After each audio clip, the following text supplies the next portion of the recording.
Hello मेरे प्यारे बच्चों, आप सभी का हार्दिक स्वागत है मेरी अपनी आरओ कॉमर्स क्लासेस के अंदर।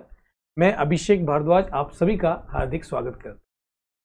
जैसा कि अपनी अकाउंटिंग टर्म्स को लेकर क्लास चल रही है और हमने आपको पहला वीडियो दे दिया है, प्लेलिस्ट में जाके आप देख सकते हैं। देखो, ये जो सेकंड वीडियो है, ये पहले मेरा आपसे निवेदन है, रिक्वेस्ट है कि आप पहले इससे जस्ट पहले वाला वीडियो जरूर देखिएगा, नहीं तो आपको अकाउंटिंग टर्मिनोलॉजी समझ में ही नहीं आएगी बच्चा।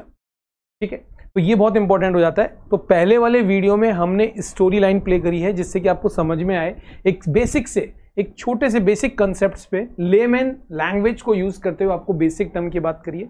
और आज हम बात करेंगे, बुकिश लैंग्वेज भी लेंगे और one by one concept basis पे आपको समझाते हुए चलेंगे। ठीक है बच्चों, तो उम्मीद करते हैं बिल्कुल आप रेडी हो गए होंगे। आपने बिल्कुल अपनी कुर्सी टेबल जहां भी आपके स्टडी रूम में आप बैठ चुके होंगे और आपके सामने कॉफ़ी, पानी की बोतल, जो भी आपको रखना है, नो डिस्टर्बेंस। डिस्टर्बेंस नहीं होना चाहिए बच्चों, ये याद रखो। जब आप मेरा लेक्चर ले रहे हैं तो बिल्कुल फोकस रखिए।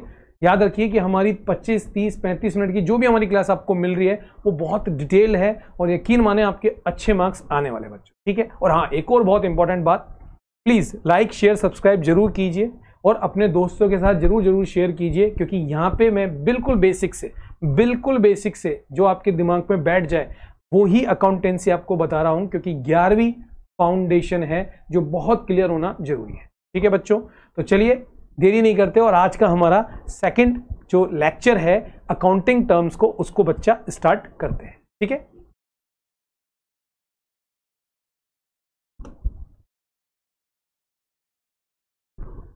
अब सबसे पहले हमारे सामने वन बाय वन टर्म को हमको समझाना है और वन बाय वन जब टर्म को हमको समझाना है तो हमें बहुत अच्छी तरीके से बिजनेस ट्रांजैक्शंस के बारे में बच्चों पता होना चाहिए। मतलब कि हमारी जो फर्स्ट टर्म है वो है बिजनेस ट्रांजैक्शन, जिसको हम बोलते हैं व्यवसायिक लेन देन। याद रखिए, ये जो लेक्चर सीरीज है हिंदी मीडियम और इंग्लिश मीडियम दोनों विद्यार्थियों को है। अगर आप हिंदी मीडियम से हैं तो भी आप इसको देख सकते हैं, और अगर आप इंग्लिश मीडियम से हैं तो हम कोशिश कर रहे हैं कि दोनों लैंग्वेज में आपको टॉपिक मिल जाए, जिससे कि आपके नोट्स रेडी हो जाए। जो भी आपको स्क्रीन पे दिख रहा है वो हम हमारे टेलीग्राम ग्रुप में दे देंगे, जिसका लिंक आपको दे रखे हैं। और नहीं तो सबसे बेस्ट तरीका है, एक अच्छी सी अपनी नोट्स कॉपी बनाइए और इसको कॉपी करते रहिए। यकीन माने हमारी टीम बहुत मेहनत कर रही है इसके ऊपर, तो इसीलिए आपको कंटेंट भी बहुत अच्छा मिलने वाला है, समराइज मिलने वाला है और क्लैरिफिकेशन वाला पूरा का पूरा कंटेंट हम आपको डिलीवर करने वाले हैं। तो बच्चों, सबसे पहले हमारी बात आती है कि सर हमें ये बताइए कि ये जो बिजनेस ट्रांजेक्शन्स होते हैं वो क्या होते हैं। जैसा हमने आपको बताया कि बिजनेस जो ट्रांजैक्शंस होते हैं, लेन देन जिसे बोलते हैं, या आप ये बोल सकते हैं आपके बिजनेस में बहुत सारी इवेंट होते हैं। उन इवेंट का जो भी आपके अकाउंटिंग पे इफेक्ट आता है, जिससे कि आपको पता लगता है कि इस इवेंट से मुझे किसी को पैसा देना है, इस इवेंट से मेरे को प्रॉफिट हुआ या लॉस हुआ, उन सबको आप अपनी एक जो भी बुक है, एक सिंपल सी बात करूं, जो आपकी रिकॉर्डिंग बुक है, जर्नल बुक है, उसमें आप रिकॉर्ड करते हो। तो ये जो इवेंट हो रहे हैं उन सबको हम ये बोलते हैं कि साहब ये हमारे फाइनेंशियल ट्रांजैक्शंस हैं जो हमारे बिजनेस पे इफेक्ट कर रहे हैं। इसलिए हम ये बोलते हैं कि जितने भी फाइनेंशियल ट्रांजैक्शंस होते हैं जो कि हमारे बिजनेस को इनिशिएट करते हैं, कहीं ना कहीं अकाउंटिंग प्रोसेस को हम जो रिकॉर्ड करते हैं, कौन सी बुक के अंदर, अकाउंटिंग बुक के अंदर, वो सारे के सारे हमारे बिजनेस ट्रांजैक्शंस कहलाते हैं। अब बात आता है कि सर ये जो लेन देन होते हैं, क्या इसका भी हम क्लासिफिकेशंस कर सकते हैं? बिल्कुल बच्चों, इसका भी हम क्लासिफिकेशंस कर सकते हैं कि अगर हम व्यवसायिक लेन देनों को बांटें तो फर्स्ट आप हो सकता है जिसमें हम बोलेंगे relationship with the accounting unit की, इन ट्रांजैक्शंस का अकाउंटिंग यूनिट के साथ क्या संबंध है, मतलब कि क्या रिलेशन है, उसके बारे में हम डिस्कशन करेंगे। और दूसरा हम बात करेंगे कि हमारे जितने भी ट्रांजैक्शन हैं उनका अगर हम सेटलमेंट वैल्यू के बेसिस पे करते हैं तो कौन कौन से मेथड्स हैं, उनके बारे में हम बात करेंगे। ठीक है बच्चों, तो सबसे पहले हम बात करते हैं relationship with the accounting unit पे, जिसके अंदर हम बात कर रहे हैं इंटरनल और एक्सटर्नल के अंदर, कि हमारे जो ट्रांजैक्शंस हैं, अकाउंटिंग ट्रांजैक्शन है, वो इंटरनल के माध्यम से भी होते हैं, मतलब कि व्यवसाय के अंदर जितने भी फैक्टर हैं उनके कारण होते हैं, या फिर बाहर के कारण भी होते हैं। तो सबसे पहले अगर हम ये देखें कि अगर इंटरनल बेसिस पे होता है तो हमें जो ट्रांजैक्शन को क्लासिफाइड करना है उसको बोलते हैं अकाउंटिंग ट्रांजैक्शन, और जो एक्सटर्नल के साथ होते हैं उनको हम जो लेन देन बोलते हैं वो बोलते हैं व्यवसायिक। मतलब कि आपके जो मान लेते हैं आपकी एक संस्था है एबीसी, उसके अंदर जितने भी आप ट्रांजैक्शन हो रहे हैं उनको रिकॉर्ड कर रहे हैं, तो उस बेसिस पे आप ये बोलोगे हम अकाउंटिंग ट्रांजैक्शन रिकॉर्ड कर रहे हैं, कितना पैसा आया कितना गया। लेकिन जब आप बाहर वाले के साथ कोई भी ट्रांजैक्शंस करते हैं तो उसको हम बोलते हैं एक्सटर्नल एंड बिजनेस ट्रांजैक्शन। ठीक है बच्चों, इसका एक एग्जांपल हम आपको बताते हैं जिससे आपको और क्लैरिटी हो इस कॉन्सेप्ट। तो यहाँ पे हम बिजनेस ट्रांजैक्शंस को इंटरनल और एक्सटर्नल में क्लासिफाइड कराते हैं जिससे आपको आसानी से समझ में आए कि कौन से ट्रांजैक्शन अकाउंटिंग ट्रांजैक्शन हो जाते हैं। देखो बच्चों, समझो कि मान लेते हैं ये आपका शॉप है या बिजनेस है, आप इसको बिजनेस मान लो, जो भी आप माने। अब इसके अंदर आप अपनी अकाउंटिंग मैनेज कर रहे हैं जिसमें एक टर्म है डेप्रिसिएशन। डेप्रिसिएशन का अभी आप मतलब नहीं समझेंगे, सिर्फ इतना सा समझ लीजिए। जब भी आप कोई फिक्स असेट्स खरीद के लाते हैं तो फिक्स असेट्स को कंटिन्यूसली आप यूज करते हैं जिससे कि उसकी मार्केट वैल्यू कम होती चली जाती है। फॉर एग्जांपल, आप एक नया मोबाइल लेके आए और नया मोबाइल 10,000 रुपये का था, आपने उसको 6 महीने यूज़ किया तो वो 10,000 में नहीं बिकेगा, वो हो सकता है 9,800 9,600 में बिके। तो जो उसकी वैल्यू कम हुई है ना बच्चा, उसको हम बोलते हैं कि इसकी असेट्स की वैल्यू कम हो गई है। तो बिजनेस में आप जो फर्नीचर प्लांट लेके आते हैं उसकी वैल्यू कम होती है तो उसको बोलते हैं डेप्रिसिएशन। अब जब डेप्रिसिएशन होता है तो ये हमारा जो ट्रांजैक्शन है ये अकाउंटिंग ट्रांजैक्शन है। अकाउंटिंग पॉलिसी के हिसाब से आपको फिक्स असेट्स पे डेप्रिसिएशन लगाना है। तो जब आप ऐसे ट्रांजैक्शंस को रिकॉर्ड करते हैं तो वो हो जाता है आपका इंटरनल ट्रांजैक्शन, बाहर वाले का कोई लेना देना नहीं है इसमें। लेकिन यदि आप कोई माल, कोई गुड्स आपके दुकान में, जो भी आप एग्जांपल के पॉइंट ऑफ व्यू से रहे हैं, जो हम आइसक्रीम लेके आ रहे हैं वो हम किसी सप्लायर से लेके आ रहे हैं, तो जब हम उससे कुछ खरीद रहे हैं तो वो सप्लायर हमारे साथ इंटरेक्ट है, वो हमारे साथ बात करना चाह रहा है, वो हमसे लेन देन कर रहा है, ट्रांजैक्शन कर रहा है। तो ऐसे जो ट्रांजैक्शन होते हैं वो सब होते हैं आपके बिजनेस ट्रांजैक्शन के अंदर, क्योंकि यहां पे कौन सा फैक्टर आ गया, एक्सटर्नल फैक्टर आ गया है। तो दो तरीके की ट्रांजैक्शन को हम क्लासिफाइड कर सकते हैं रिलेशनशिप बेसिस पे, कि या तो इंटरनल बेसिस है या फिर किसी बाहरी तत्व के साथ हम कोऑर्डिनेट लेन देन कर रहे हैं, तो उस ट्रांजैक्शन को हम क्या बोलते हैं, बिजनेस ट्रांजैक्शन। ठीक है, अगर हम मोड ऑफ सेटलमेंट की बात करें कि हम किसी ट्रांजैक्शन को सेटलमेंट कर रहे हैं वैल्यू बेसिस पे, तो बच्चे दो तरीके के हो सकते हैं, या तो आपका ट्रांजैक्शन कैश में हुआ है या आपका ट्रांजैक्शन उधार में हुआ है, उधार में या फिर नगद में। मतलब क्या कि आपने मान लो, जैसे हमारे एग्जांपल की बात करें जो फर्स्ट वीडियो में है, देखिएगा जरूर, कि आपने आइसक्रीम खरीदी, सामने वाले को बोला तू 50 लीटर मुझे आइसक्रीम भेज, ये पकड़ कैश गिन। तो वो जो ट्रांजैक्शन है कि आप माल लेके आए और आपने कैश दिया, बात खत्म। लेकिन अगर आप माल लेके आए और आपने बोला कैश में तेरे को 3-4 महीने बाद दूंगा, तो इसका मतलब क्या हो गया कि वो आपका क्रेडिटर बन गया और उधार बन गया, तो वो आपसे पैसा लेना ही लेना चाहता है। तो आपके जो ट्रांजैक्शन ऑफ मोड है वो किस तरीके से है उसका पता होना बहुत जरूरी है, कि आपका मोड कैश में है या क्रेडिट में है। तो आप उस तरीके से जब आप एंट्रियां करते हैं तो वो हो जाता है mode of settlement of value. तो यहां पे हमने सबसे पहले ये देखा कि जो भी हमारे लेन देन होते हैं उनको हम इस तरीके से डिवाइड कर सकते हैं, अकाउंटिंग से और मोड ऑफ सेटलमेंट वैल्यू से। ठीक है बच्चों, उम्मीद करते हैं ये आपको समझ में यहां पे आ गया होगा। आप इसके नोट्स या स्क्रीनशॉट ले सकते हैं, कोई इश्यू नहीं है। बार आपको देखने को मिलेगा, और देखने को नहीं मिलेगा, आपकी 11th 12th first year second year CA जब भी करेंगे ये अकाउंट आपके सामने रहेगा ही रहेगा। मतलब कि आपको अकाउंट के बारे में पता होना चाहिए, मतलब कि आपको अकाउंट के बारे में पता होना चाहिए। तो अकाउंट क्या होता है उसको हम देखते हैं कि account is a reward of transaction under a particular head. मतलब आप ये बोल सकते हैं कि खाता जो है एक विशेष हेड के अंतर्गत लेन देन का रिकॉर्ड रखता है। मतलब क्या, जैसे फॉर एग्जांपल ये आपका बिजनेस है, इस बिजनेस में आप बहुत सारे ट्रांजैक्शंस करते हो, आप परचेस करते हो, परचेस करते हो, परचेस करते हो, आप सेल करते हो। आपके बिजनेस में कोई सप्लायर है राम, आप राम को टाइम टू टाइम माल मंगवाते हो, शाम को आप माल बेचते हो, सेल करते हो। तो ये परचेस जो हो गया, यहाँ पे केवल और केवल जो बात हो रही है जिसमें आपने एक बुक बनाई है, उस बुक में केवल और केवल आप परचेज की बात कर रहे हो, तो अब आप यहाँ पे केवल एक ही टाइप के ट्रांजैक्शनों को आप लिख रहे हो, तो हम हमारी अकाउंटिंग में इसको क्या बोलते हैं? अकाउंट। जिसको अगर मैं बोलूं तो हम लिखते कैसे हैं? परचेज। परचेज तो हो गया, लेकिन लिखते कैसे हैं हमारी अकाउंटेंसी में? अकाउंट।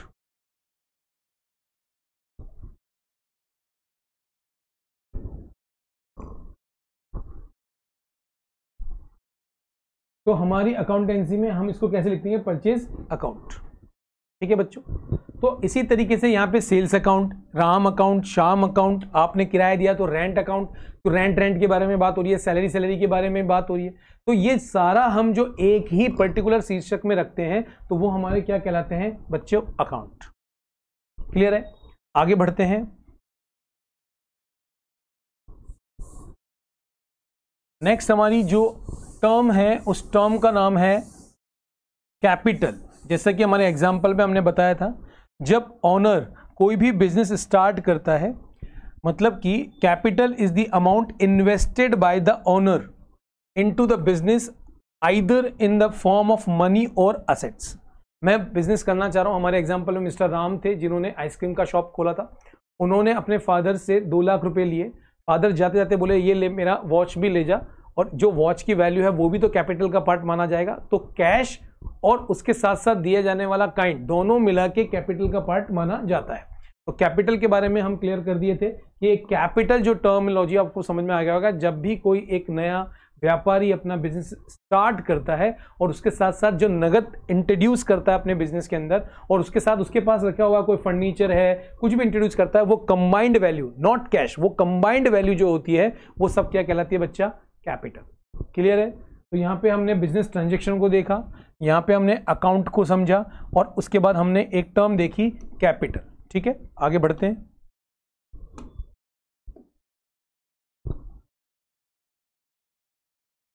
अब बात आती है ड्राइंग्स। ड्राइंग्स क्या होती है? तो यदि व्यापारी जो होता है, जो ऑनर होता है, वो अगर कोई भी गुड्स या कैश अपने पर्सनल यूज के लिए ले जाता है तो उसको वर्ड क्या बोलते हैं? ड्राइंग्स। हमने स्टोरी लाइन में भी बताया था कि उसकी मम्मी ने बोला कि 5 लीटर घर पे सामान लिया ना, तो आप अपनी दुकान से ले गए तो वो क्या हो जाएगी? ड्राइंग्स। अब आपको बहुत आसानी से समझ में आ जाएगी, लेकिन अगर पूछ ले आंसर में तो आप ये मेंशन कर सकते हैं, drawings refer to the amount of cash और goods withdrawn by the owner from the business for personal use. याद रखिएगा, पकड़ के रखिएगा बात। मालिक जब अपने लिए, खुद के लिए, व्यक्तिगत उपयोग के लिए यूज कर रहा है तो एंट्री तो करनी पड़ेगी, लेकिन टर्म कौन सी यूज होगी बच्चा? ड्राइंग्स। उसके बाद आता है लायबिलिटी। जैसा हमने आपको बताया, आपके फादर ने आपको 2 लाख रुपए दे दिए, फॉर एग्जांपल। फादर को 1 मिनट के लिए हम साइड में करते हैं और उसके बाद हम बोलते हैं कि हमने 2 लाख रुपए बैंक से लिए। तो बैंक से लिए तो बैंक आपसे वापस लेगा नहीं लेगा? आपको रीपेमेंट करना होगा, नहीं करना होगा? आपने किसी से उधार में माल ले लिया, आइसक्रीम उधार में मंगा लिया, तो उसको पैसा देना होगा, नहीं देना होगा? तो उस कंडीशन के ऊपर ये आपकी क्या बन जाती है? लायबिलिटीज। लायबिलिटीज मतलब होता है ऋण। लायबिलिटीज मतलब होता है ऋण। मतलब कि जो भी आपको दायित्व है या आपके फाइनेंशियल ऑब्लिगेशंस हैं या डेट है जिसको आपको बिजनेस के ऊपर आ रही है और उसको आपको पे करना है, किसको? आउटसाइडर को। आउटसाइडर को अपने ऊपर लेके देखो, आपने किसी से 10,000 रुपए उधार लिए तो देना है ना भाई, वो आपकी डेट है यार, मुझे उसको चुकाना है क्योंकि मैंने उसकी लायबिलिटीज बन गई। तो ये जितनी भी चीजें होगी ये सब किसके अंडर आएगी? लायबिलिटीज के अंदर।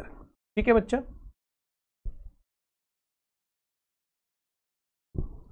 नेक्स्ट बात आता है क्रेडिटर। बहुत ही इंपॉर्टेंट टर्म्स है, समझ में आनी चाहिए, पता होनी चाहिए कि क्रेडिटर कौन होते हैं। तो हम आपको बता भी चुके हैं, creditors are the person from whom business purchase goods. याद रखिएगा, परचेज गुड्स ऑन क्रेडिट। वापस हमारे एग्जाम्पल पे आ जाते हैं। हमने आइसक्रीम खरीदी गुजरात से, उसको हमने बोला तेरे को हम 3 महीने बाद पेमेंट करेंगे, तो आपने माल खरीदा है लेकिन उसको पैसा नहीं दिया है, तो वो आपका क्रेडिटर है। लेकिन ऐसा तो नहीं हो सकता आप उसको 1 साल बाद देंगे, 2 साल बाद देंगे, ऐसा नहीं हो सकता। छोटे समय के लिए आपको वो दे सकता है, 2 महीने 3 महीने के लिए। तो यहाँ पे नॉर्मली जो पीरियड हमने कंसिडर किया है वो होता है 12 मंथ का। और ऐसी सारी लायबिलिटीज जो आप 12 मंथ के अंदर अंदर पे कर देते हो, वो सारी की सारी लायबिलिटीज बेटा करंट लायबिलिटीज के अंदर आ जाती है, जो आपको 12 महीने के अंदर अंदर पे करनी है। लायबिलिटीज क्या है, कैसे क्लासिफिकेशन होगा, बात करेंगे। लेकिन अभी इतना समझ लो, जो लायबिलिटीज हमें 12 महीने के अंदर अंदर पे करनी है, 12 मंथ का मतलब क्या हो गया, 1 जनवरी से 31 दिसंबर, ये पूरा का पूरा 12 मंथ हो गया। 1 अप्रैल टू 31 मार्च, ये भी क्या हो गया, पूरा का पूरा 12 मंथ हो गया। तो इसके बीच में जो भी हमको लायबिलिटीज पे करनी है वो सब कौन सी कैटेगरी में जाएगी, करंट लायबिलिटीज की कैटेगरी के अंदर जाने वाली है। ठीक है बच्चे। उसके बाद आता है डेटर। डेटर मतलब होता है, यहां पे आप इसको लिख लेंगे ना, देनदार। जैसे यहां पे आपके लेनदार है, इसलिए मतलब क्या हो गया, देनदार। नाम से पता लग रहा है, आपने आइसक्रीम को किसी बंदे को दे दिया, कोई रिटेलर शॉप थी, उसको आपने 10 लीटर दे दिया और आपने बोला तू मुझे पैसा 3 महीने बाद 4 महीने बाद दे देना। तो मतलब ये आपको अब पैसा देगा।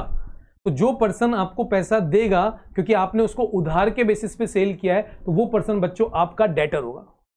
अब इसको समझने के लिए आप अपने आप को बीच में खड़ा कर लो। मान लेते हैं आपने एक चॉकलेट किसी से ली और उसको पैसा नहीं दिया, तो वो आपका कौन होगा, क्रेडिटर। उस चॉकलेट को आपने किसी को दे दिया और उससे पैसा नहीं लिया, तो उस कंडीशन में वो पैसा देगा, वो आपका कौन होगा, डेटर। यहां पे बहुत बच्चों को कंफ्यूजन रहता है कि क्रेडिटर कौन है, डेटर कौन है। फिर मैं आपको बता रहा हूं, जिनको आपको चुकाना है वो आपका क्रेडिटर है, जिनसे आपको पैसा लेना है वो आपका डेटर है। ये क्रेडिटर क्यों बने, क्योंकि आपने उधार में खरीदा है। ये डेटर क्यों बने, क्योंकि आपने उधार में बेचा है। अब डेटर को ऐसा थोड़ी बोलोगे हाँ 3-3, 4-4 साल बाद चुका देना, नहीं भैया, हमको 2 महीने 3 महीने चलता है, मतलब कि 12 महीने के अंदर अंदर तू चुका दे, मतलब कि जो पैसा आना है वो 12 महीने की ड्यूरेशन के बीच में ही है बस। तो इसका मतलब वो हमारे लिए पैसा आ रहा है, तो आ रहा है और 12 महीने के अंदर अंदर आ रहा है, तो वो हमारे लिए ट्रीट करता है एज ए असेट्स। लेकिन कौन सी असेट्स, करंट असेट्स। तो अगर मैं यहां पे समरी करूं तो करंट लायबिलिटीज कौन सी होती है, जिन्हें हमें 12 मंथ के अंदर अंदर पे करना है।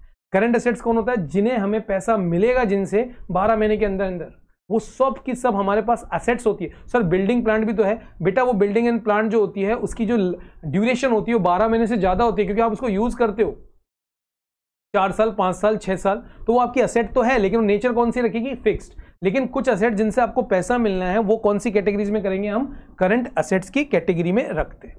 तो यहां पे हमारी टर्म्स लेनदार और देनदार आपको यहां पे आ गई होगी। आगे बढ़ते हैं नेक्स्ट हमारी टर्म पे, हमारी स्लाइड पे देखते हैं। बहुत ही इंपॉर्टेंट है, बहुत ज़्यादा इंपॉर्टेंट है, ये आपको पता होना चाहिए। असेट्स, बहुत से बच्चों को कंफ्यूजन रहता है, जैसे वो बोलते हैं सर प्लांट मशीनरी ये हमारी असेट्स है, कैश भी हमारी असेट्स है। लेकिन क्योंकि आप 11th स्टैंडर्ड के हो और आप हमारे चैनल पे आए हो, तो हम बहुत डिटेल में आपको बताएंगे, और ये आपको पता भी होना चाहिए कि assets are resources owned by the business. Business ने खुद ने अपनी असेट्स बनाई है, जिसकी एक इकोनॉमिक वैल्यू है। असेट्स की कोई ना कोई वैल्यू होती है। आपने कोई लैंड खरीदी, प्लांट खरीदा, मशीनरी खरीदी, उसकी एक वैल्यू, और इन भी फ्यूचर आपको वो बेनिफिट प्रोवाइड करता है डेफिनेटली। मान लेते हैं कि अगर मान लेते हैं मैंने एक सेटअप किया, आइसक्रीम वाले की बात करते हैं, और हम एक जो आप याद करें कि आपने एसी लगाया था, तो एसी आपकी असेट्स थी। तो एसी की जो कीमत थी वो मान लेते हैं 40-50 हज़ार रुपये थी। जब कस्टमर आएगा, जब आइसक्रीम बैठ के खाएगा, उसको ठंडी हवा लगेगी, तो वो पॉजिटिव रेस्पॉन्स आपको देगा।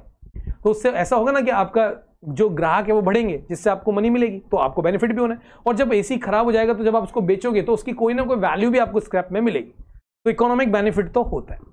तो अगर मैं मोटा मोटी एग्जांपल के पॉइंट ऑफ व्यू से बात करूं, तो फर्नीचर, कैश तो खुद ही लिक्विडिटी फॉर्म में होता है, बैंक में रखा हुआ बैलेंस, ये सब हमारे किस कैटेगरी में चला जाता है, असेट्स की कैटेगरी में चला जाता है। लेकिन उससे भी इंपॉर्टेंट है इसका क्लासिफिकेशन, कि असेट्स को पढ़ने के दृष्टिकोण से 3 पार्ट्स में हम बांट देते हैं। एक होती है आपकी करंट असेट्स, एक होती है आपकी नॉन करंट असेट्स जो करंट नेचर की नहीं होती है। और करंट नेचर क्या होता है आपको पता है, 12 मंथ का पीरियड। 12 मंथ का जो पीरियड होता है, लेस देन 12 मंथ का होता है, वो आपका करंट असेट्स में आता है। और मोर देन 12 मंथ का जो पीरियड होता है, उसमें जो भी असेट्स इस नेचर की होती है बच्चों, वो नॉन करंट असेट्स की कैटेगरी में आती है। जैसे कि land, building, plant, machinery etcetera, जो इस टाइप की होती है। करंट असेट्स की हम बात करेंगे तो cash, bank, debtor, stock. Stock भी तो जल्दी निकल जाता है आपका, जो माल है, आइसक्रीम निकलेगी, बिल्स रिसीवेबल्स, ये सब कौन सी कैटेगरी में आ जाता है, आपकी करंट असेट्स की कैटेगरी में आ जाता है। तो बात ये तो समझ में आ गई। सर ये फिक्टिशियस असेट्स क्या होती है? सर नाम है फिक्टिशियस असेट्स, जिसको आप बोल सकते हैं कि ये जो असेट्स है वो सर एक काल्पनिक असेट्स है। सर काल्पनिक असेट्स भी होती है क्या? बिल्कुल होती है। इमेजिनेशन, इमेजिन कर रहे हो आप कि ये हमारी असेट्स की तरह ट्रीटमेंट कर रही है। सर इसका एग्जांपल बताओ हमें। Land, building, plant, machinery, cash, debtor, stock समझ में आ गया, लेकिन इसका क्या एग्जांपल है? तो इसके आपको मैं एग्जांपल बताता हूं और इसको हम फिर डिटेल भी क्लियर करेंगे।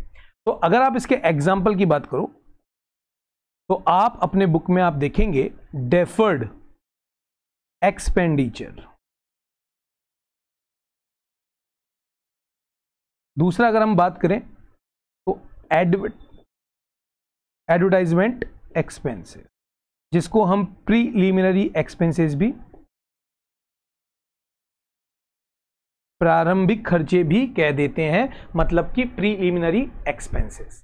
एडवर्टीजमेंट, डेफर्ड एडवर्टीजमेंट भी अपन इसको कह देते हैं। तो अब बच्चों यहां पे एक बात आ जाती है कि सर हमको ये चीज तो समझ में आ गई कि डेफर्ड जो एक्सपेंडिचर है, एडवर्टीजमेंट जो खर्चे हैं, वो सब हमको यहाँ पे क्लियर हो चुका है। अब यहाँ पे आपका प्रीलिमिनरी एक्सपेंसेस भी हमको पता लग गया कि ये आपके फिक्टिशियस असेट्स में आता है। सर लेकिन आप बार बार बोल रहे हो ये खर्चा है, खर्चा हमारी संपत्ति असेट्स कैसे बन सकती है? इसी को हम एक एग्जांपल लेके बताएंगे कि जो डेफर्ड वर्ड आप जो देख रहे हो उसका क्या मायने है, उसका क्या मतलब है बच्चा। ठीक है, इसके लिए हम एक काम करते हैं, हमारा रफ बोर्ड निकाल लेते हैं। यहां पे आप देख सकते हैं, मान लेते हैं कि हम एक एग्जांपल आपको समझाने की कोशिश करते हैं। ये कोई बिजनेस है जिसको आप नेक्स्ट 5 साल बाद ओपन करने वाले हैं। बहुत बड़ी बात बोल रहा हूं, 5 साल बाद आप इसको ओपनिंग करेंगे। मान लेते हैं 1 जनवरी 2030 को, 1 जनवरी 2030, इसको क्लियर कर देते हैं।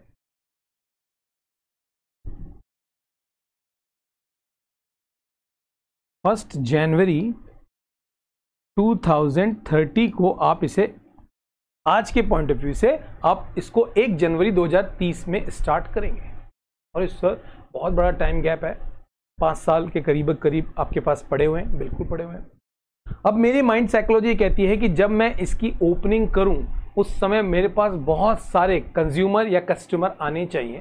तो मैंने आज से उसकी प्लानिंग कर दी, और मैंने आज से उसकी प्लानिंग करते हुए जिस दिन ये ओपन होगा उससे पहले पहले मैंने इसके एडवर्टीजमेंट में बच्चा 10 लाख रुपए खर्च कर दिया। अभी तो ओपन हुआ ही नहीं है। अब हम आगे चलते हैं और मान लेते हैं 1 जनवरी 2030 पे हम आ गए और आज हमारी ये ओपनिंग है।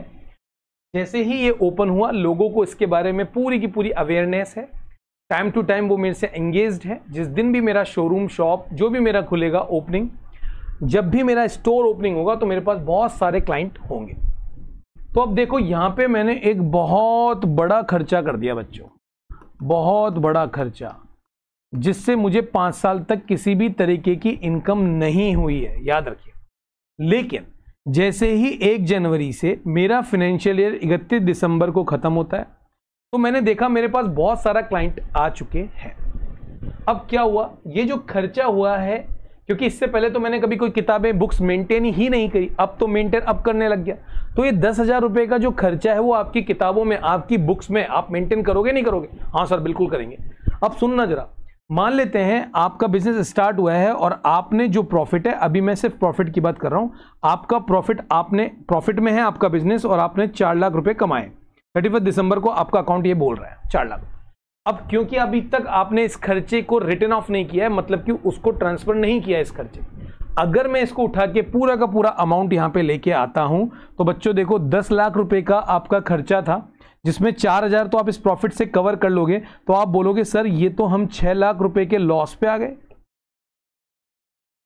हाँ आ गए, क्योंकि अगर आप एक साथ दिखाओगे इतना बड़ा अमाउंट को, प्रीलिमिनरी एक्सपेंसेस को, कि अभी आपका प्रारंभिक खर्चा है, प्रारंभिक व्यय है, उसको एक साथ आप लेके आ गए, तो अकाउंटेंसी बोलती है कि एक काम कर सकते हो, आप इस एक्सपेंसेस को तोड़कर डेफर कर दो, मतलब कि अपकमिंग जो भी आपके इसके बाद वाले ईयर आ रहे हैं, जैसे 2031, 2032, 232, 33, 34 टू 35, इसमें आप अपने एक्सपेंसेस को बांट दो, तो आपके पास फाइनेंशियल बर्डन या लॉसेस एक साथ एक साल वाले पे अराइज होना ही नहीं है। अच्छा सर, मतलब इसका मतलब हो गया 2 लाख 2 लाख 2 लाख 2 लाख 2 लाख ऐसे कर दें जिससे कि हमारे पूरा का पूरा 10 लाख राइट हो जाए, कर सकते हैं। तो आपने एक खर्चा किया और उस खर्चे को हर अगले साल में डिवाइड कर दिया, उसको डेफर्ड एक्सपेंडिचर्स की कैटेगरी में बोलते हैं, क्योंकि आपने खर्चा किया है और आपके पास क्लाइंट आए हैं, आपको इन भी फ्यूचर मनी मिली है, इसीलिए इसे फिक्टिशियस असेट्स की कैटेगरी में हमने रख दिया उन सारे खर्चों को। तो बच्चों, मुझे लगता है कि अब आपका ये एग्जाम्पल फिक्टिशियस असेट्स को लेकर, चाहे आप मैम पूछें, सर पूछें, या आपकी नॉलेज को इंप्रूव करता है, आपकी बुक में भी ये मेंशन है, तो आप देख सकते हैं, उसके एग्जाम्पल भी आप देख सकते हो और आपको ये आइडिया समझ में आ गया हो। ठीक है बच्चों, बिजनेस है, इसमें ये आप है, समझना बहुत अच्छी तरीके से समझ में आपको आएगा। आपके बिजनेस में 2 एक्टिविटी होती है। नॉर्मली आप अपने गुड्स को परचेज करते हो और या फिर आप अपने गुड्स को सेल करते हो। ठीक है, हम पैसा देते हैं और खरीदते हैं, सामने वाले से पैसा लेते हैं, उसको माल बेचते हैं। ठीक है, लेकिन अगर मैं परचेज की बात करूं तो आपने ये उधार बेसिस पे किया है परचेज। भैया मैं तुमको माल बेच दे, तू दे दे, लेकिन मैं तेरे को 3 महीने बाद पेमेंट करूंगा, 4 महीने बाद बात। तो इस कंडीशन में बच्चा, ये जो परचेज है ये क्रेडिट बेसिस पे है। तो जो आपने परचेज किया है वो इस भाई साहब से किया है, जिनका नाम है मिस्टर कालू। ठीक है, सिर्फ नाम समझाने के पॉइंट ऑफ व्यू से है, जिससे आपको इंटरेस्ट बना रहे। अब मिस्टर कालू के दिमाग के अंदर एक बात चल रही है, यार ये बंदा मुझे पैसा देगा या नहीं देगा। कि अपन ने इसको 3 महीने के लिए एक माल दे दिया और इन भी फ्यूचर ये अपन को नहीं पैसा दे तो क्या हो। तो इसने अपना दिमाग दौड़ाया और इसने बोला एक काम करते हैं, क्यों ना इससे एक अपन लेटर बना लेते हैं, मतलब कि एक रिटन डॉक्यूमेंट्स बना लेते हैं जिसमें हमें मेंशन कर देते हैं तेरा नाम, तेरा ड्यूरेशन और तू मुझे कब पेमेंट करेगा। इस पे मैं भी साइन कर देता हूं और तू भी साइन कर दे। ठीक है, आपने उस पर साइन कर दिया कि ठीक है मैं 3 महीने बाद आपको ये पेमेंट कर दूंगा। बेटा इस कंडीशन में आपको पेमेंट करना ही करना पड़ेगा। इसको बोलते हैं कि आपने एक्सेप्टेंस दे दिया, मैं तेरे को ये बिल पेमेंट कर दूंगा जब भी तू मुझे एक कागज का टुकड़ा दिखाएगा।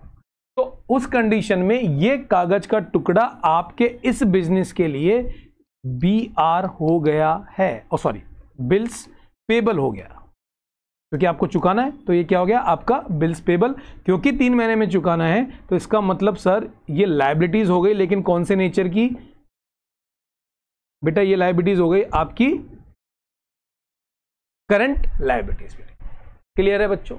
अच्छा सर, उसी तरीके से मान लेते हैं कि आपने किसी को मतलब इस पर्सन को, मिस्टर राजन को आपने कोई गुड्स सोल्ड किया है उधार के बेसिस पे, लेकिन आपको इसके ऊपर कॉन्फिडेंस नहीं है। तो आपने बोला एक काम कर, तेरा नाम लिख देते हैं हमने जितने रुपए का तेरे को माल बेचा है वो, और तेरा जो ड्यूरेशन है वो मैं लिख देता हूं, और यहां पे हम इसको नोटरी करवा लेते हैं, साइन ठप्पे लगा देते हैं। इसने बोला ठीक है, और इसने अपना सिग्नेचर कर दिया।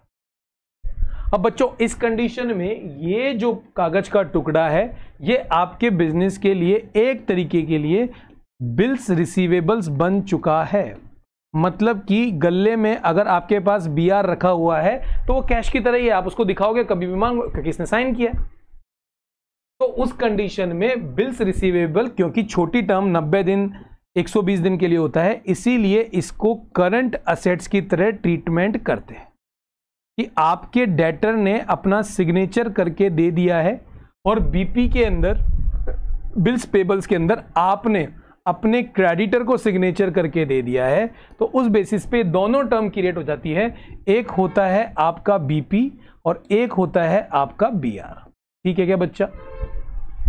यहां तक आपको बिल्कुल समझ में आ गया कि BR क्या होता है, BP क्या होता है। ठीक है, चलिए अब हमारी थ्योरिकल फॉर्म में चलते हैं। तो यहां पे हमने यही चीज मेंशन करी है बच्चा कि आपका बिल्स रिसीवेबल जो होता है ये एक लिखित वादा होता है, मतलब कि प्रॉमिस नोट होता है, जो आपको कस्टमर जो होता है वो बोलता है ठीक है मैं आपको पेमेंट कर दूंगा। और ये बात याद रखिएगा, जो बीआर होता है वो बीआर जो है वो आपकी करंट एसेट्स की तरह ट्रीटमेंट करता है। उदाहरण से आपको बिल्कुल समझ में आ गया होगा बिल्स पेबल क्या होता है, जिसमें आप ये बोलते हैं, प्रॉमिस करते हैं कि हाँ मैं इस पर्टिकुलर डेट पे आपको पेमेंट कर देंगे। ठीक है बच्चों, तो ये टर्म भी आपके यहाँ पे क्लियर हो गई होगी। नेक्स्ट चलते हैं, ट्रेड रिसीवेबल। सर ये एक मिनट बिल्स पेबल समझ में आ रहा है, ये ट्रेड रिसीवेबल्स क्या है? बहुत अच्छी टर्म है, बच्चों को बहुत कंफ्यूज होता है, इसलिए हमने इसको ऐड किया है, ट्रेड रिसीवेबल्स और ट्रेड पेबल्स। अच्छा सर जरा ये बताइए क्या होता है, चलिए देखते हैं। देखो बच्चों, ये ट्रेड रिसीवेबल्स का मतलब है कि जो आपका बिजनेस है उसमें आपको कितनी प्राप्तियां होगी, कितनी रिसीवेबल्स होने वाली है, उन सबको तुम एक जगह लगा दो तो उसका जो सम है वो क्या हो जाएगा, ट्रेड रिसीवेबल। अच्छा सर हमें पता है कि हमने डेटर को उधार में माल बेचा है, ये हमको पैसा देगा। सर हमारे गल्ले के अंदर बहुत सारे बीआर पड़े हुए हैं जो अभी मैंने आपको बताया।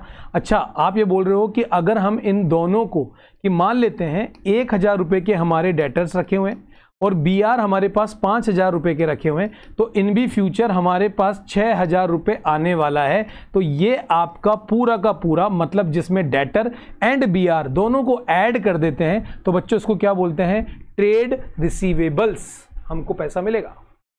सर डेटर मेरे पड़े हैं 2 लाख रुपए के, बीआर मेरे पास पड़ा है 5 लाख रुपए का, तो आप टोटल बोलते हैं ट्रेड रिसीवेबल्स। तो मुझे समझ में आ जाएगा कि आप कॉम्बिनेशंस दे रहे हैं जिसके अंदर डेटर एंड बीआर की बात कर रहे हैं बच्चों। ठीक है। अच्छा सर तो इसी के मतलब ट्रेड पेबल, तो अब आपको समझ में आ गया होगा कि सर मेरे जो क्रेडिटर हैं वो प्लस जितनी मैंने रेस्पॉन्सिबिलिटी ली है, मतलब कि मेरी लायबिलिटीज बन गई है, तो क्रेडिटर मेरे 5 लाख रुपए के हैं और बीपी मेरा 1 लाख रुपए का है। तो टोटल मेरा जो बिल्स पेबल है वो बन रहा है मेरा 6 लाख रुपए का। 6 लाख रुपए का बिल्स पेबल बन रहा है। तो इसका मतलब मुझे टोटल जो ट्रेड पेबल करना है वो टोटल ट्रेड पेबल मेरे बिजनेस का 6 लाख रुपए है, जिसके अंदर दोनों कॉम्बिनेशंस आ जाते हैं, क्रेडिटर और बीपी की। बच्चों याद रखना, कंफ्यूज होने की जरूरत नहीं है, हम डिटेल में बता रहे हैं एक एक चीज, और ये टर्म्स बहुत जरूरी है क्लास 11th के लिए बच्चा। तो यहां पे ट्रेड रिसीवेबल का मतलब हो गया जिनसे पैसा आना है, और ट्रेड पेबल का मतलब होता है जिनको हमें पैसा चुकाना है, लेकिन इसमें डेटर्स एंड बीआर, ठीक है, क्रेडिटर एंड बीपी को कंबाइंड कर देंगे। This is known as the trade payable. Clear है बच्चों? कहीं कोई डाउट हो जरूर कमेंट में दीजिएगा, लेकिन ये बहुत ही इंपॉर्टेंट चैप्टर है और उम्मीद करूंगा कि इस पार्ट के अंदर हम जितने भी पार्ट जो भी हमारे कंटेंट है वो बिल्कुल आपको मिल जाए और कंटेंट में एक एक चीज आपको समझ में आ जाए। लेकिन अपनी बुक जरूर लेके बैठिएगा तो आप साथ के साथ रिव्यू भी करते रहेंगे। ठीक है बच्चों, चलिए नेक्स्ट देख लेते हैं। नेक्स्ट स्लाइड हमारी क्या बोल रही है, रिसिप्ट्स। ओके, रिसिप्ट्स बहुत ही इंपॉर्टेंट कॉन्सेप्ट्स है रिसिप्ट्स, जिसके बारे में आपको बहुत अच्छी तरीके से पता होना चाहिए, जिसमें आपको बिल्कुल कॉन्सेप्ट्स भी क्लियर होना चाहिए। सर रिसिप्ट्स क्या है, let's see. Receipts are the cash inflow.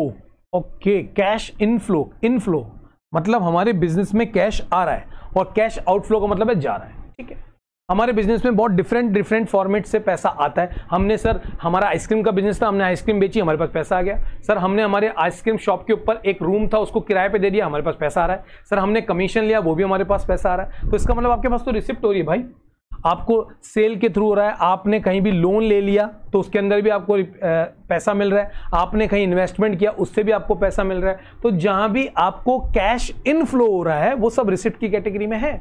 लेकिन जब हमको अमाउंट रिसीव्ड हो गया या रिसीवेबल होने वाला है, हमने माइंड में सोच लिया हाँ मेरा 3 महीने बाद मेरा कमीशन आने वाला है, तो वो सब जो है उसको हम अमाउंट रिसीव्ड या तो मिल गया या मिलने वाला है। तो उस बेसिस के ऊपर हम इसको 2 पार्ट में बांट सकते हैं बच्चों। एक होता है आपका रेवेन्यू रिसिप्ट्स और एक होता है हमारा कैपिटल रिसिप्ट्स। ठीक है बच्चों, ये रेवेन्यू रिसिप्ट्स का मतलब क्या? देखो जरा ध्यान से देखो, अपने एग्जांपल में अपन ने आइसक्रीम का शॉप लगाया था, आपने जैसे ही किसी को आइसक्रीम दिया, सामने वाले कंज्यूमर ने आपको या कस्टमर ने आपको रुपए दिए, ठीक है, आपने अपने गले में रख लिए, तो पैसा आया नहीं आया, कैश इनफ्लो हुआ नहीं हुआ? हाँ सर ये तो नॉर्मल बिजनेस का है, बिल्कुल, तो ये आपका रेवेन्यू रिसिप्ट है। जो नॉर्मल कोर्स ऑफ बिजनेस से आप कमा रहे हो, आप जो एक्टिविटी कर रहे हो, मान लो मैं आपको ट्यूशंस पढ़ा रहा हूं तो उसका मैं अमाउंट ले रहा हूं, तो मेरे लिए रेवेन्यू रिसिप्ट है भाई। तो जो भी नॉर्मल अमाउंट रिसीव्ड हो रहा है मेरे बिजनेस से, डे टू डे एक्टिविटी से, जैसे सेल ऑफ गुड, एग्जांपल अगर मैं देखूं तो ये तो मेरी एक्टिविटी तो है सर, पैसा तो आने ही वाला है, कैश इनफ्लो होने वाला है। अच्छा सर मुझे किसी तरह का रेंट रिसीव्ड होता है, ठीक है, वो तो होता ही है, तो रेवेन्यू रिसिप्ट की कैटेगरी में आ जाएगा। कमीशन रिसिप्ट हो रहा है तो रेवेन्यू रिसिप्ट की कैटेगरी में आ जाएगा। ठीक है सर, बात समझ में आ गई। सर ये कैपिटल रिसिप्ट्स क्या है? Capital receipts it is those receipt which are not revenue receipt. ऐसे सारी की सारी रिसिप्ट जो कि रेवेन्यू रिसिप्ट की कैटेगरी में आती ही नहीं है। सर कौन सी? जो बार बार नहीं हो रही, जैसे फॉर एग्जांपल आपकी कोई भी टेंजिबल असेट्स को आपने बेच दिया। फिर बोल रहे हैं टेंजिबल असेट्स को, आपका एक प्लांट था जो आप 3 लाख रुपए का प्लांट लेके आए थे, आप आराम से उसका काम कर रहे थे, लेकिन आपको लगा यार थोड़ा सा अपन को टेक्नोलॉजी में अपग्रेड होना है, तो आपने उस प्लांट को बेच दिया। मान लेते हैं 2 लाख रुपए का लेके आए, उसको डेप्रिशिएट किया और उसकी आज वैल्यू 1,50,000 रुपए रह गई। अब आपने उसको 1,50,000 में नहीं बेचा, आपने उसको 1,80,000 रुपए में बेच दिया। तो बेटा उस कंडीशन में भी तो आपको कैश इनफ्लो हुआ है, लेकिन वैल्यूएशन तो 150 थी, आपने बेचा बढ़ा के। तो जितना भी आपने बढ़ा के बेचा या आपने कोई भी फिक्स एसेट्स को बेचा, उससे पैसा आपके पास आया है। तो फिक्स एसेट, ऐसा तो नहीं आप बिजनेस की सारी फिक्स एसेट बेचते रहोगे, तो ये तो कभी कभार ही होना ना, नेचर में रिकरिंग नेचर है ही नहीं इसका। तो ऐसी कोई भी रिसिप्ट्स जो नॉन रिकरिंग नेचर की है, जो आपको अमाउंट दे रही है, या आप ये कह सकते हैं कोई भी टेंजिबल एसेट जिसको आप बेच रहे हो और उससे भी आपको कोई पैसा मिल रहा है, तो उसको बेटा कैपिटल रिसिप्ट्स के अंदर मेंशन कर दिया जाता है। जैसे कि सेल ऑफ प्लांट, मशीनरी आपने बेच दिया, गेन कर लिया, उसको प्रॉफिट में बेच दिया, ये सब जो पार्ट होगा वो बच्चों कैपिटल रिसिप्ट्स का होगा। आगे जाके इसका क्लास 11th में एक डिटेल चैप्टर भी है, उसके बारे में बात करेंगे, लेकिन हमने रिसिप्ट्स के बारे में बात कर दी। कैसी भी जो आपको रिसिप्ट आ रही है उसको हम क्लासिफाइड कर सकते हैं 2 पार्ट में, रेवेन्यू रिसिप्ट्स में एंड कैपिटल रिसिप्ट में बच्चों। ठीक है बच्चों, रिसिप्ट्स का कंसेप्ट आपका क्लियर है? चलिए आगे बढ़ते हैं। हम बात करते हैं कि हमारी एक्सपेंडिचर्स की कैटेगरी में क्या क्या आता है। देखो बच्चों, वो रिसिप्ट था, अब हमारी बात हो रही है एक्सपेंडिचर्स की। बहुत बार आपको परेशान करेगा, टर्म बहुत ही इंपॉर्टेंट है, बहुत अच्छी तरीके से समझना। आपने कुछ भी खर्चा किया है, एक्सपेंडिचर किया है, पैसा निकला है आपके पास से, स्पेंड हुआ है, आउटफ्लो हुआ है, कुछ एक्वायर, कुछ खरीदने के लिए, क्या कोई असेट्स आप खरीद रहे हो। ठीक है सर, हमने हमारे बिजनेस के लिए सर नया एक मशीनरी खरीद लिया, पैसा गया।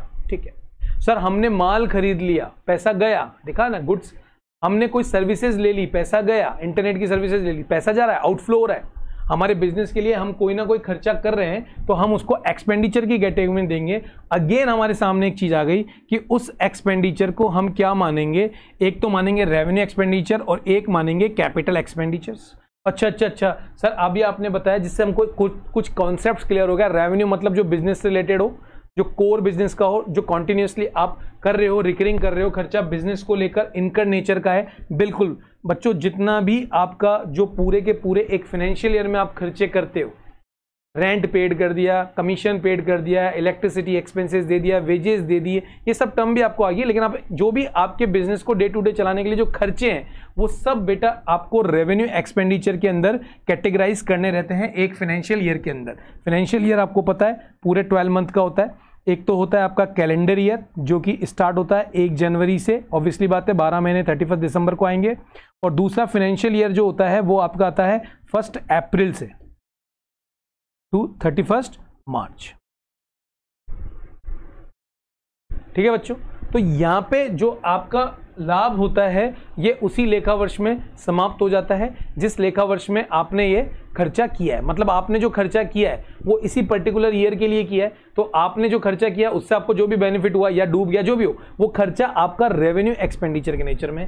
लेकिन वहीं अगर आपका खर्चा expenditures incurred to acquire, improve the fixed assets and the benefit of which is the enjoy over many years। देखो बहुत इंपॉर्टेंट है, आपने कोई भी नया प्लांट खरीदा, ठीक है सर, हमारा खर्चा हुआ, प्लांट एक बार ही तो खरीदोगे, तो ये हमारा कैपिटल नेचर का है, ठीक है सर, ठीक है खरीद लिया। लेकिन आपके पास मान लो पहले से एक प्लांट था और उसको आपने सोचा कि इसके अंदर एक और इक्विपमेंट ऐड करा देंगे तो ये हमारी कैपेसिटी बढ़ा देगा और इसकी वैल्यू भी बढ़ जाएगी, तो वो भी तो वन टाइम ही होगा।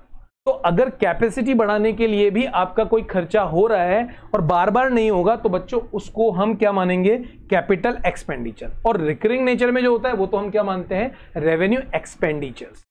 तो रिसिप्ट्स एंड एक्सपेंडिचर्स अब आपको क्लियर हो जाने चाहिए, क्योंकि आगे जाके जो हम टर्म पढ़ेंगे वो कंफ्यूजन हो सकती है। इसलिए सबसे पहले रिसिप्ट्स को एक बार दोबारा रिकॉल कर लीजिए और एक्सपेंडिचर्स को बहुत रिकॉल कर लीजिए। तो रिसिप्ट जो है वो दो टाइप की है जिसमें कैश इन फ्लो हो रहा है, कौन कौन सा, revenue and capital. Revenue continuous basis पे होती रहती है, कोर बिजनेस है, जबकि कैपिटल क्या है, वन टाइम में होगी। वहीं एक्सपेंडिचर्स भी हम दो पार्ट में बांटेंगे, एक होता है रेवेन्यू एक्सपेंडिचर्स और एक होता है हमारा कैपिटल एक्सपेंडिचर्स। ठीक है बच्चों, नोट्स मिल जाएंगे, स्लाइड्स मिल जाएगी आपको। आप हमारा जो टेलीग्राम चैनल है उसको जरूर ज्वाइन कर लीजिए और लाइक शेयर सब्सक्राइब जरूर कीजिए। ठीक है बच्चों, इसको क्लासिफाइड कर दिया जैसे आपकी स्लाइड पे दिख रहा है। एक तो आपने बोला एक्सपेंसेस, ठीक है, या एक्सपेंस, और एक आपने बोला इनकम। ठीक है, इन दोनों को पकड़ के रखिएगा। एक्सपेंडिचर्स भी था, रिसिप्ट भी थी, एक्सपेंसेस भी था और अब इनकम भी होगा, इसलिए बिल्कुल याद रखना। देखो बहुत इंपॉर्टेंट बात है, मान लेते हैं ये हमारी एक टाइमलाइन है और ये स्टार्ट हो रही है 1 अप्रैल से। तो ऑब्वियसली बात है, आपको पता है 31 मार्च को ये खत्म होती है। मान लेते हैं इस ड्यूरेशन में आपने कोई भी खर्चा किया है,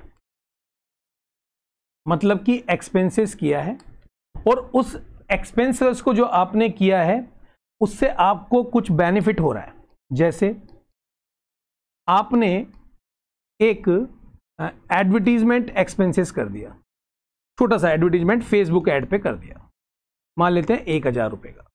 इस ऐड से आपके पास 2 सेल हो गई, मतलब कोई भी 2 आइटम आपके बिक गए। बताओ, आइटम बिके तो आपने प्रॉफिट बनाया होगा, तो आपने जो खर्चा किया उससे आपने प्रॉफिट बना लिया, नहीं बना लिया, यस या नो? तो ये जो खर्चा है जो एक ही फाइनेंशियल ईयर में आप बंद करने वाले हो, जिससे आपको इन भी फ्यूचर बेनिफिट हो रहा है, उसको हम क्या मानेंगे बच्चा, एक्सपेंसेस। सर एक्सपेंसेस अगर हम बोले तो हमने अभी अभी 2 नेचर्स को देखा, एक रेवेन्यू नेचर का और एक कैपिटल नेचर। तो जो हम एक्सपेंसेस की बात कर रहे हैं वो रेवेन्यू की ही बात कर रहे हैं, कि जो आपका रेवेन्यू एक्सपेंडिचर है और जो आपकी रेवेन्यू इनकम है,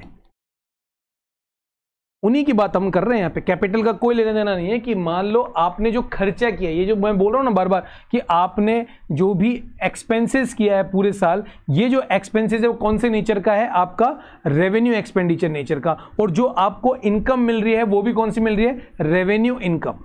याद रखिएगा ये पॉइंट इंपॉर्टेंट, कि रेवेन्यू रिसिप्ट हो रही है, मतलब रेवेन्यू रिसिप्ट आपको हो रही है और आप रेवेन्यू एक्सपेंडिचर्स कर रहे हो, जैसे अभी हमने इससे पहले क्लियर किया था। तो वो अगर हो रहे हैं तो वो कैटेगराइज कौन सी आ जाएगी, आपकी एक्सपेंसेस की। क्लियर है?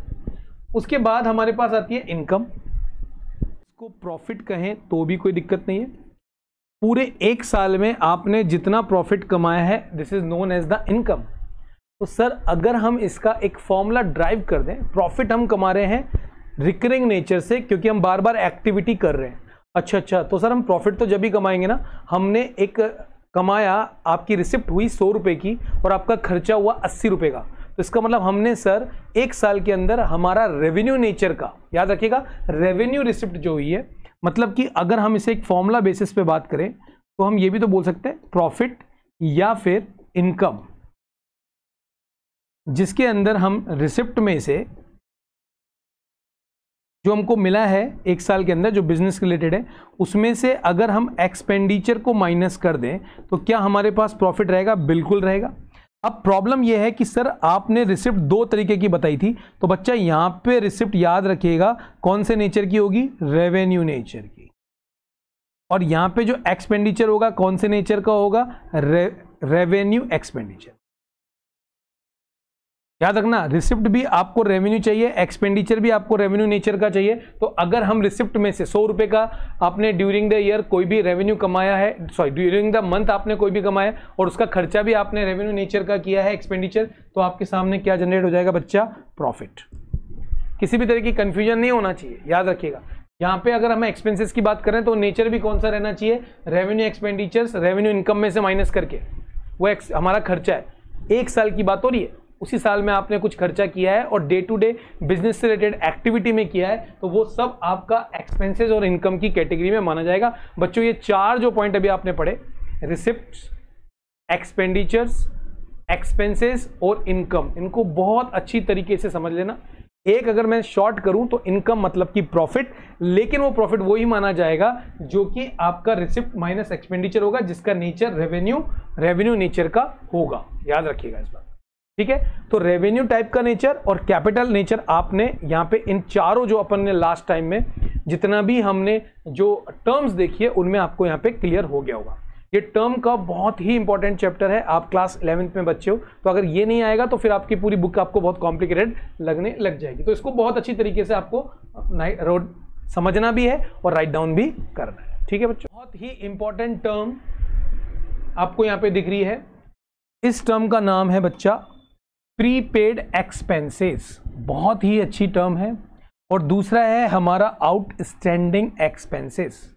ये दोनों टर्म जो है, आप देखो एक बात पॉइंट समझो, ये आपका खर्चा है और ये भी आपका खर्चा है। मतलब सर हम अगर ये बोलें कि खर्चे के लिए हमें दो टर्म याद रखनी है, एक होता है आउटस्टैंडिंग, ठीक है सर, याद रख लेंगे, और एक होती है प्रीपेड, ठीक है। ये तो सर खर्चे की बात करी। सर अगर कोई इनकम है तो क्या हम इनकम के लिए, आय के लिए भी दो टर्म याद रखते हैं? बिल्कुल याद रखते हैं। एक होता है आपका एक्रूड, अर्जित, और एक होता है अनअर्न्ड,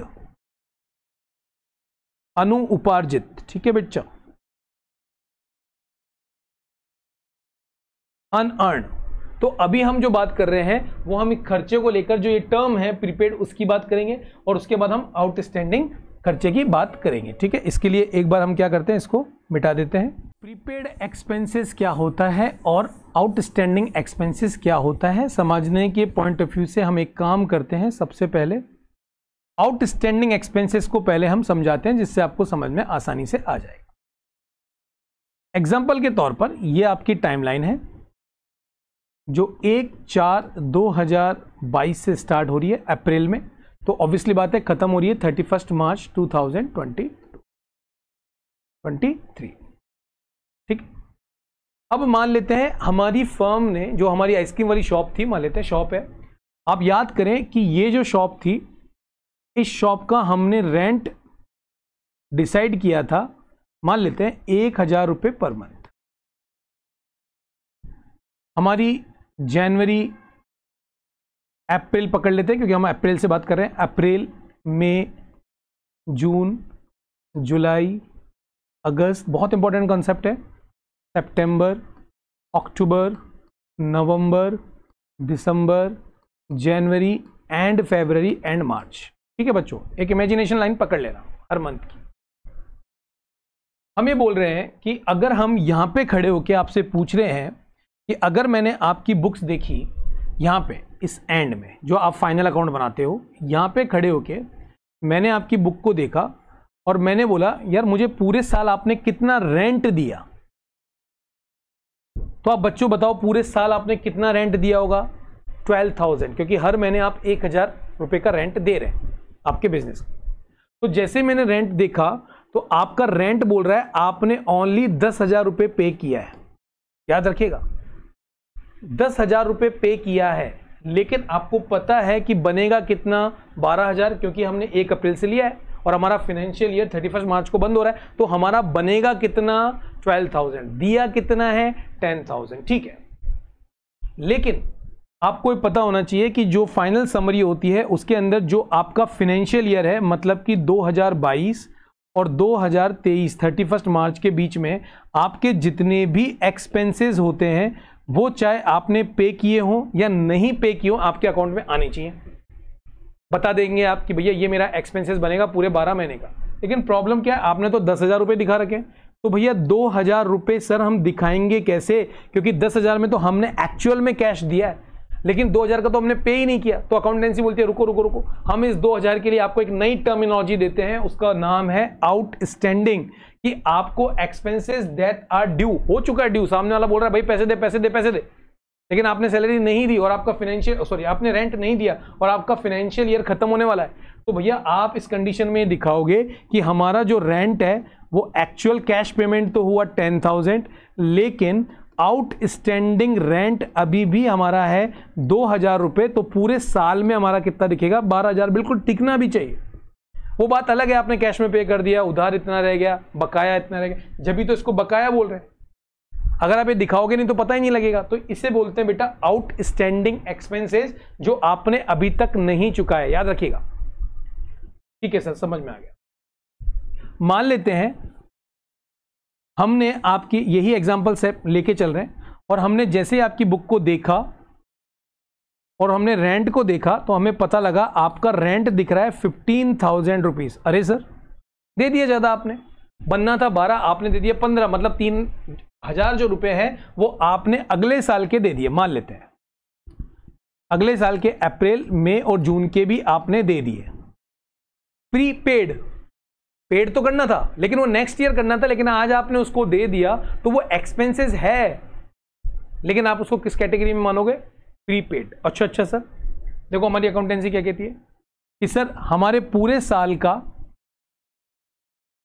साल का जो रेंट दिखा रहे हैं वो हम दिखा रहे हैं भैया, हमने एक्चुअल में कैश में जो रेंट पेमेंट किया है वो तो हमने 15,000 ही किया है, बिल्कुल किया है, लेकिन क्या 15,000 रुपये तुम्हारे पूरे साल का है? नहीं सर, 3 साल का जो 3 महीने का जो पैसा है वो पूरा का पूरा आपके नेक्स्ट ईयर का है। अच्छा, तो इसका मतलब आपका जो प्रीपेड एक्सपेंसेज है जो आपने पहले से किया है वो माइनस करके दिखाओ ना भाई। तो आप बोलोगे ठीक है हमने 3 महीने का ज़्यादा दे दिया, तो अब हमारा जो रेंट दिखेगा वो कितना दिखेगा, 12,000। देखो वापस दिख गया ना प्रॉपर वे में। तो जब आप कोई भी खर्चा जब वो आ रहा है उससे पहले ही आप कर देने हैं, उस कंडीशन को हम बोलते हैं प्रीपेड एक्सपेंसेस। हमने लिखा भी है, ऐसे खर्चे जो पहले ही चुका दिए गए, आगे आपको पता है कि आप पेमेंट आने वाला है। सर अगर मान लो हमने 24,000 रुपीज इस साल चुका दिए 12,000 इस साल और 12,000 अगले वाले, लेकिन वो ट्रीटमेंट क्या करेंगे, प्रीपेड एक्सपेंसेस। अब एक्सपेंसेस के नाम से हो सकता है भाई, expenses prepaid salary, prepaid rent, prepaid commission, XYZ कुछ भी, आउटस्टैंडिंग रेंट, आउटस्टैंडिंग कमीशन, ये सब कुछ भी होता है, वो सब यहाँ पे इस तरीके की ये जो 2 टर्म है ये आपको बिल्कुल क्लियर हो जानी चाहिए। तभी तो आप मोबाइल में आपने नहीं देखा क्या, मोबाइल में नॉर्मल प्रैक्टिकल देखो, प्रीपेड सर हमारा प्रीपेड कनेक्शन है, मतलब आपने 100 रुपए का रिचार्ज करा, बात थोड़ी कर ली, पहले से 100 रुपए दे दिए कंपनी को, अब आप जब बात करोगे वो ऑटोमेटिकली डिडक्ट होता रहेगा। तो वही प्रीपेड वाला कंसेप्ट यहाँ पे दिख रहा है। और आउटस्टैंडिंग का मतलब है भैया चुकाना है। लेकिन इंपॉर्टेंट पॉइंट क्या, आउटस्टैंडिंग वर्ड जो आ रहा है चुकाना है, तो ज्यादा से ज्यादा 2 महीने, ज्यादा से ज्यादा 3 महीने, ज्यादा से ज्यादा 4 महीने चुकाने तो है। तो आउटस्टैंडिंग जब वर्ड आ जाता है बच्चों, तो याद रखना वो आपकी लायबिलिटी है। और लायबिलिटी छोटे टर्म की है, तो कौन सी लायबिलिटीज है, याद करो हमने आपको टर्म बताया था इसी सेशन में, आप पढ़ के आए। और आपकी जो लायबिलिटीज है जो 12 महीने से कम की होती है वो कौन सी नेचर की होती है, करंट नेचर। ठीक है, करंट नेचर की। अच्छा सर, और यहां पे आप देखो आपने पहले ही ये मान लीजिए कि आपके जो 3 महीने हैं, अब इन भी फ्यूचर जब आप नेक्स्ट ईयर में जाओगे तो आप इसका पेमेंट नहीं करोगे, इसका पेमेंट नहीं करोगे, इसका पेमेंट नहीं करोगे, क्योंकि आपने प्रीपेड कर दिया। तो आपने एक ऐसा खर्चा कर दिया जिसका फायदा आप इन भी फ्यूचर 3 महीने उठाओगे।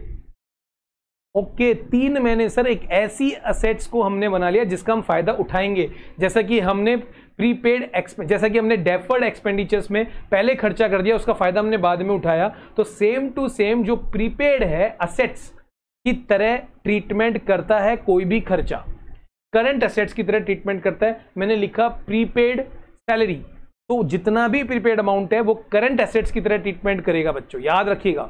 और जो भी आउटस्टैंडिंग है वो करंट लायबिलिटीज की तरह ट्रीटमेंट करेगा। यहां पे हमने आपको क्लियर कर दिया है, तो इसमें किसी भी तरह का आपको कंफ्यूजन नहीं होना चाहिए। ठीक है बच्चे, नेक्स्ट वाली स्लाइड पे चलते हैं और देखते हैं नेक्स्ट हमारी टर्म क्या है। तो अब यहां पे वही वाली बात सेम आ गई। अब हम यहां पे देख लेते हैं कि प्रॉफिट जो आप कमा रहे हो वो प्रॉफिट आप कैसे कर रहे हो, कि आपका जो रेवेन्यू है उस रेवेन्यू में से आप अपने एक्सपेंडिचर्स को माइनस कर रहे हो और जो बच रहा है वो आपका प्रॉफिट है। ठीक है बच्चा। अब यहां पे भी एक और टर्म समझ लो, जो प्रॉफिट है एक होता है आपका ग्रॉस प्रॉफिट, ये वर्ड आपको आगे भी सुनने को मिलेगा। तो जो भी आपकी रेवेन्यू है उस रेवेन्यू में से आप जब डायरेक्ट एक्सपेंसेस, याद रखिएगा डायरेक्ट एक्सपेंसेस माइनस कर देते हैं तो आपका ग्रॉस प्रॉफिट निकल के आता है। ग्रॉस प्रॉफिट में जो भी आपका रेवेन्यू है उसमें से जितने भी आपके डायरेक्ट एक्सपेंसेस हैं, डायरेक्ट क्या है इनडायरेक्ट क्या है हम बाद में बात करेंगे, अभी आप समझ लीजिए वो आपका क्या हो जाएगा gross profit. Sir net profit कैसे निकल के आएगा? प्रॉफिट तो है लेकिन नेट कैसे निकल के आएगा? जब आप अपने रेवेन्यू में से सारे के सारे एक्सपेंसेस, ऑल एक्सपेंसेस माइनस कर देते हो ना बच्चा, तो फिर आपके पास क्या निकल के आता है? Net profit. सारे के सारे एक्सपेंडिचर्स आपने माइनस कर दिए तो आपके पास क्या निकल के आता है? Net profit. आता है आपका गेन। गेन में लाभांश नहीं होता आपके यहाँ पे, आप सिर्फ इसको गेन रीड कीजिए, टाइपिंग मिस्टेक है, सॉरी। अभी मैं लाभांश वर्ड यूज नहीं करूंगा क्योंकि यहाँ पे अलग हो जाता है। गेन मतलब क्या होता है सर? पहली बात तो जब गेन की हम बात करें तो रेगुलर बेसिस पे नहीं होता, ये इर्रेगुलर बेसिस पे होता है। फॉर एग्जांपल एक प्लांट है 10,000 रुपए का, आपने उस प्लांट को 12,000 रुपए में बेचा, इसका मतलब आपने 2,000 रुपए गेन किया क्योंकि आपने प्रॉफिट ऑन सेल किया है। 2,000 रुपए का आपने क्या किया बच्चा? गेन किया है। तो इसका मतलब सर ये इर्रेगुलर बेसिस है? बिल्कुल ये इर्रेगुलर बेसिस होती है और टाइम टू टाइम ही होती है, एक साथ तो नहीं होती है। तो ये जो चीज होती है इसको बोलते हैं गेन। लाभांश हिंदी में नहीं बोलते। अभी ये इसको हमने यहां से हटा दिया तो कंफ्यूज होने की जरूरत नहीं है। ठीक है। उसके बाद आता है लॉस।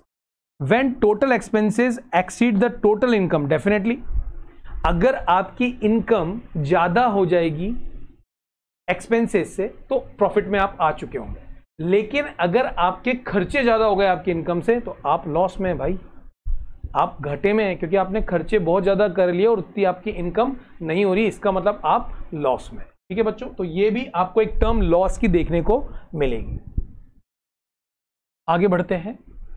नेक्स्ट है स्टॉक, जिसको हम कभी कभार भंडार भी कह देते हैं, लेकिन हमारी भाषा में इसको बोलेंगे हिंदी वालों के लिए स्कंद। स्कंद, स्कंद, स्टॉक। अब स्टॉक क्या है उसको पहले समझ लेते हैं, फिर हम बताएंगे उसके टाइप्स में। जैसे मान लेते हैं ये आपकी शॉप है और आप अपनी शॉप को 1 अप्रैल को आपने ओपन किया है और ये टाइम ड्यूरेशन है। अभी के लिए हम ये पूरा का पूरा अप्रैल मंथ मान लेते हैं। 1 तारीख को आपने 1 अप्रैल को 11 AM मतलब मॉर्निंग में आपने शॉप खोली।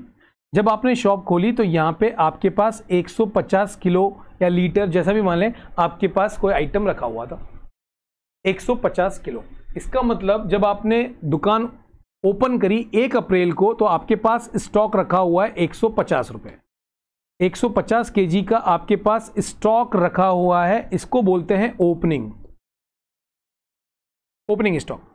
जैसे ही 1 तारीख की शाम को, अभी इसको ऐसे समझिए, 1 तारीख की रात को 10 बजे आपने दुकान बंद करी और अपने स्टॉक का मैच किया तो आपका कुछ सामान बिक चुका था और आपका स्टॉक बोल रहा था 70 kg।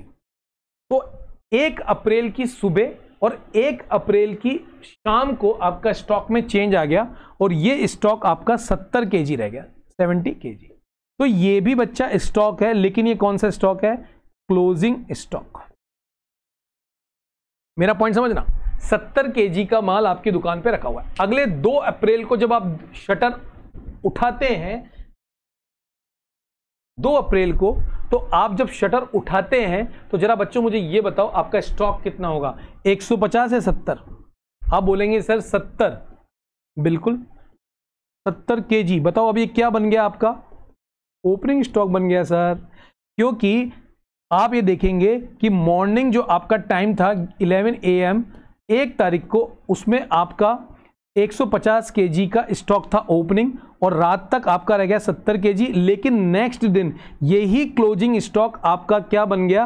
Opening stock.